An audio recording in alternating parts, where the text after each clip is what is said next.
Dating. Dating is a relatively new invention. Oh, it's broken already.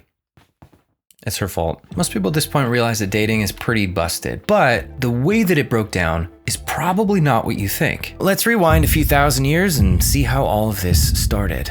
Welcome to the pre-modern era. What a time to be alive, right? Woof. Most people don't live in soft, safe little cities or suburbs even, like we do today. They live spread out, living off the land while the land tries to kill them. This time is so tough that survival needs push men and women together out of necessity. This is especially true for women. Women depended on men to be a shield for them. Now, we'll get into why it feels misogynistic to say that, but for now what's important is this world is so unforgiving. People can't afford to make mistakes. So if you get something wrong today, you might get a strongly worded email from HR. If you got something wrong back then, you might get dead. So, for now, people can't afford to twist reality or lie to themselves about how the world works. For example, women couldn't pretend that they're a strong, independent woman who don't need no man. And men couldn't lie to themselves about the way women choose men. They knew a woman's attraction to a man doesn't come from a random rush of warm, fuzzy feelings. It comes from survival instincts, screaming at her to get with the highest level man she can. Right. Women are hypergamous, which means they mate across and up dominance hierarchies.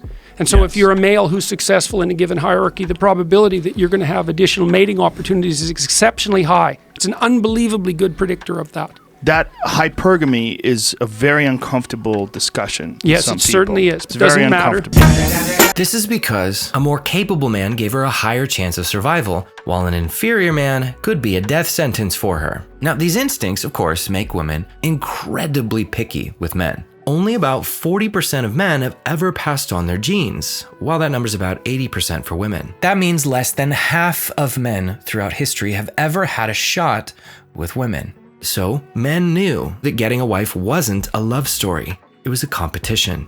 Mate choice is a very difficult problem. Well, here's how women solve it. Throw them in a ring, let them compete at whatever they're competing at, assume that the man who wins is the best man, marry him. They knew they'd have to outwork the guys around them to show that, hey, I'm the one that gives you the best chance to survive a bandit attack or a harsh winter. Now, it's interesting that when this competition got too tough and too many men got excluded, things got unstable. By the way, I'm having to do this with a cough drop in my mouth. I've had a horrible cough for the last month, and I'm probably gonna die hacking and wheezing at some point. So see, when too many men are cut off from access to women, those men tend to have a war about it. We have a bunch of metrics which we use to assess when societies have revolutions, but one of the most powerful is the average age of marriage. In every society in which the average age of marriage goes above age 28, there will be a civil war or revolution, as people are designed to procreate, and as that gets too difficult, they then burn down the system so they can roll the dice to get at least some shot of having their genes survive. Keep that number 28 in your brain.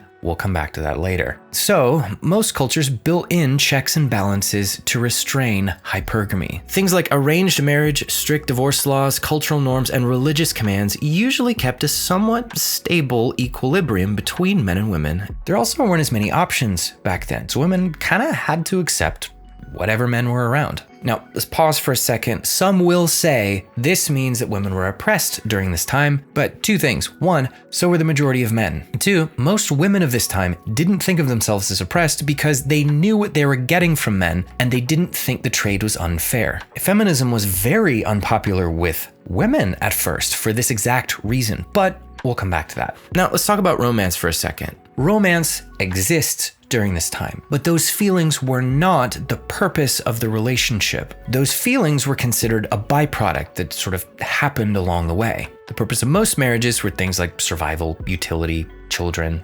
alliances, and so on. Now, side note, you'll notice that all of this sounds highly transactional. It's kind of offensive to our modern sensibilities. Read this text wall for more on that. Now, before we move on, we should also look at just how different men and women were back then compared to now. Men had to do hard things to survive, and they started that at a young age. Basically, as soon as your body was able to lift things, you were outside working next to your dad. All that hard stuff turned boys into men fast. And all that masculine and grit made men naturally more attractive. Women were also different. They were more resilient, humbler, more feminine. They're also willing to do real work alongside men to support the household economy, because if they didn't, not everybody's going to survive the winter. This humble, respectful demeanor also made women more desirable to men. So for as hard as these times were, men and women at least wanted each other. But that's about to change.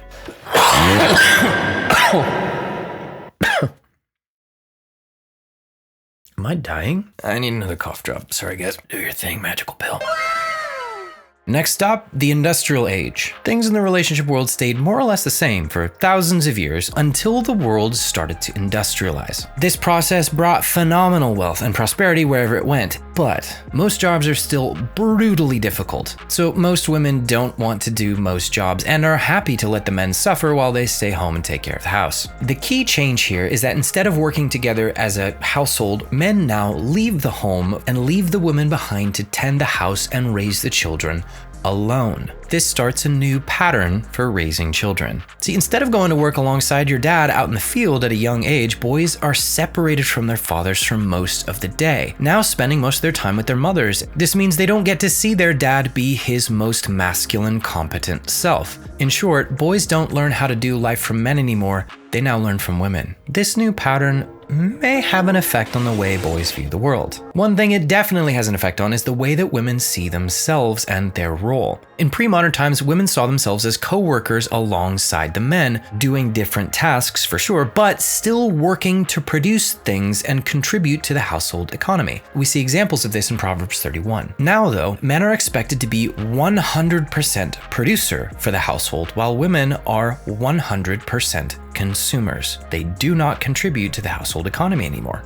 This will become a standard that many women will feel entitled to from here on out. Meanwhile, let's check out on the occult. Occultists and spiritualists around this time began to spawn what would become modern feminism. That's right, it started with the occult. You've probably heard that early feminism at least, was a good thing. The story goes that back then, women were sad and mistreated personal property of their husbands. So feminism was a campaign to break women free from those shackles of oppression so that they too could live the joyful and carefree lives that men had, allegedly, been hogging to themselves this whole time. Turns out, even if there was some good to be done here, that story isn't exactly true. Things were not as bad for women as you were probably taught in school, and they were nowhere near as good for men either. A more balanced study of the history shows that the fight to liberate women was also a bit of a pretext for those women to go after what they really wanted: worship.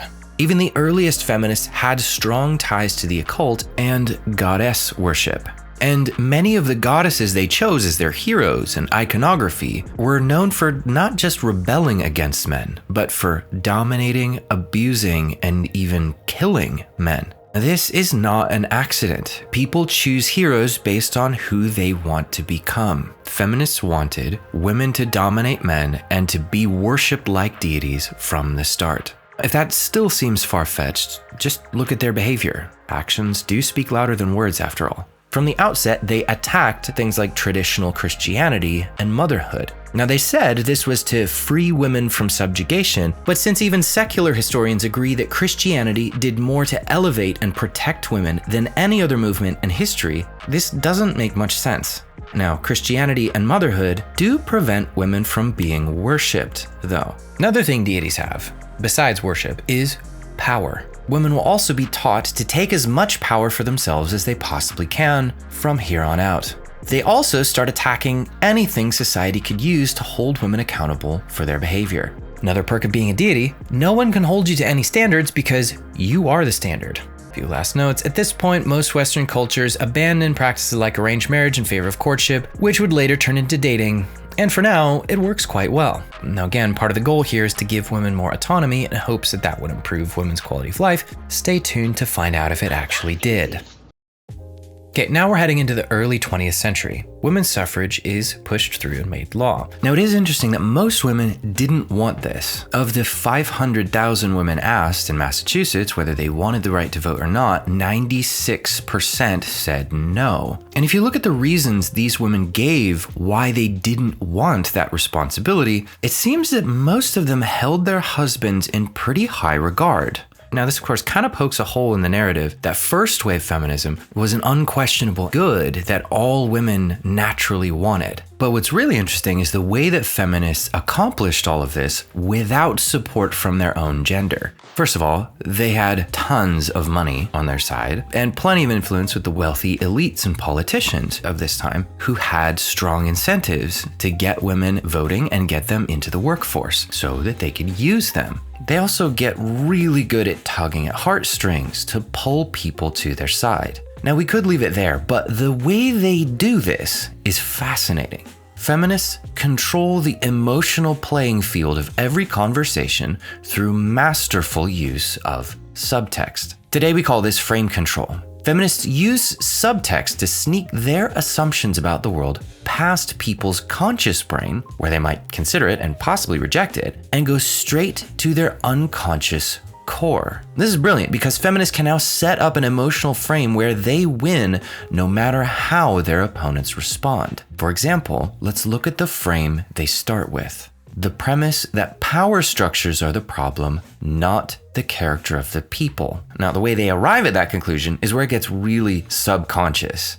This is the part that even conservatives today still miss because feminists still don't say this out loud. The premise that power structures are bad because your power is your worth. So if people have unequal power, they have unequal value. And it's not just that, your dignity, safety, your happiness, everything about your quality of life comes from how much power you have relative to others. And if that assumption is correct, then yeah, authority structures would be inherently bad. Because, for example, if a man has more authority than a woman, then she can't be safe. She can't be worth as much as him. And her quality of life will be lower than his by default. Now, we'll get into whether any of these assumptions are correct when we talk about women's current quality of life. But for now, feminism gains a ton of ground because people feel bad for these women who don't have the same kinds of power that men do.